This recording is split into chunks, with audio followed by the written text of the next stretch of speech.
साल 2006 याद होगा आपको, जब पूरे देश के न्यूज चैनलों पर सिर्फ एक ही नाम गूंज रहा था, प्रोफेसर मटुकनाथ। एक अधेड़ उम्र के प्रोफेसर और उनकी आधी उम्र की छात्र जूली की अनोखी प्रेम कहानी। समाज ने उंगलियां उठाई, चेहरे पर कालिक तक पोती, लेकिन लव गुरु मटुकनाथ ने हार नहीं मानी। लेकिन वक्त बदला, हालात बदले और फिर वो दौर भी आया जब जूली इस लव स्टोरी से दूर हो गई। ऐसे में लोग मटुकनाथ को देखकर गुनगुनाने लगे कि ठुकरा के मेरा प्यार मेरा इंतकाम देखेगी। और दोस्तों, ऐसा लगता है कि मटुकनाथ अब सच में अपना वही सियासी इंतकाम दिखाने मूड में आ चुके हैं। सालों तक सुर्खियों से दूर रहने वाले यही रिटायर्ड प्रोफेसर आज अचानक फिर से चर्चा में है। पर इस बार मामला मोहब्बत का नहीं, सीधे सियासत का है। जी हाँ, लव गुरु अब पॉलिटिकल गुरु बन गए हैं और उन्होंने सीधे बीजेपी के गढ़ में एक ऐसा बम फोड़ा है जिससे बिहार की राजनीति में खलबली मच चुकी है। आप देखना शुरू कर चुके हैं चौपाल डायरी लाइव और मैं हूं आपके साथ रिया। दरअसल मटुकनाथ चौधरी ने अपने फेसबुक पर एक पोस्ट लिखा है जिसका टाइटल है शोषक सरकार। इस पोस्ट में उन्होंने जनता और नेताओं के बीच के उस खेल को उजागर किया है जो बरसों से चला आ रहा है। मटुकनाथ लिखते हैं, मतदाता मतदान करके सो जाते हैं, फिर 5 साल बाद लुटेरा आता है, जनता को जगाता है, वोट लेता है और चला जाता है। जनता फिर सो जाती है।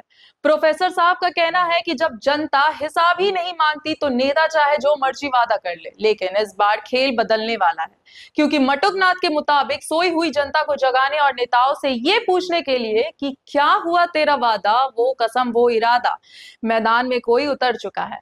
अब आप सोच रहे होंगे कि मटुकनाथ किसकी बात कर रहे हैं। वो बात कर रहे हैं चुनावी रणनीतिकार से नेता बने प्रशांत किशोर और उनकी पार्टी जनसुराज की।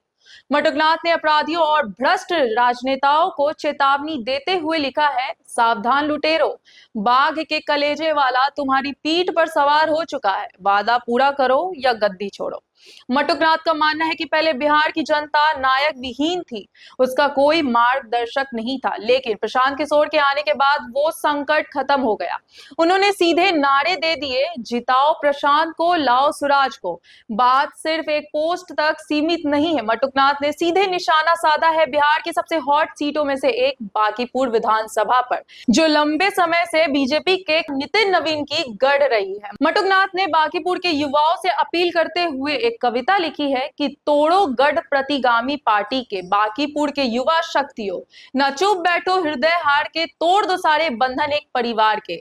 देश को पीछे ढकेलने वाले कितने मगरूर है पाकर तुम्हारे वोट, इस बार टूट जाए कमर करो ऐसी चोट, धो डालो कलंक पिछली हार के, जिताओ प्रशांत को, लाओ सुराज, समय कहां अब तो बचे हैं दिन 4 के, तोड़ दो सारे बंधन एक परिवार के। अब यहाँ सबसे बड़ा सवाल उठता है, मटुकनाथ अचानक प्रशांत किशोर के समर्थन में क्यों आए और बांकीपुर सीट पर ही इतना जोर क्यों दे रहे हैं?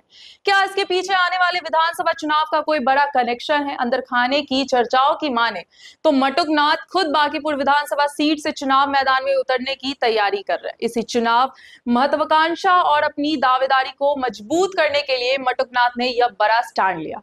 प्रशांत किशोर की जनसुराज जमीन पर युवाओं को जोड़कर एक नया विकल्प तैयार कर रही है और मटुकनाथ खुद पटना यूनिवर्सिटी के प्रोफेसर रहे हैं, जहां बांकीपुर का इलाका छात्र राजनीति का सबसे बड़ा केंद्र माना जाता है। ऐसे में युवाओं को वोट से चोट देने की उनकी ये अपील बांकीपुर के स्थापित राजनीतिक समीकरणों को बिगाड़ने और खुद के लिए जमीन तैयार करने का एक बड़ा मास्टर स्ट्रोक है।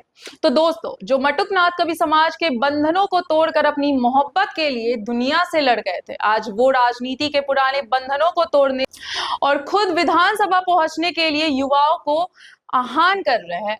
आपको क्या लगता है, क्या बांकीपुर सीट से मटुकनाथ की ये सियासी पारी कामयाब हो पाएगी? क्या प्रशांत किशोर का जनसुराज बिहार में कोई बड़ा उलटफेर कर पाएगा? नीचे कमेंट बॉक्स में जरूर बताएं।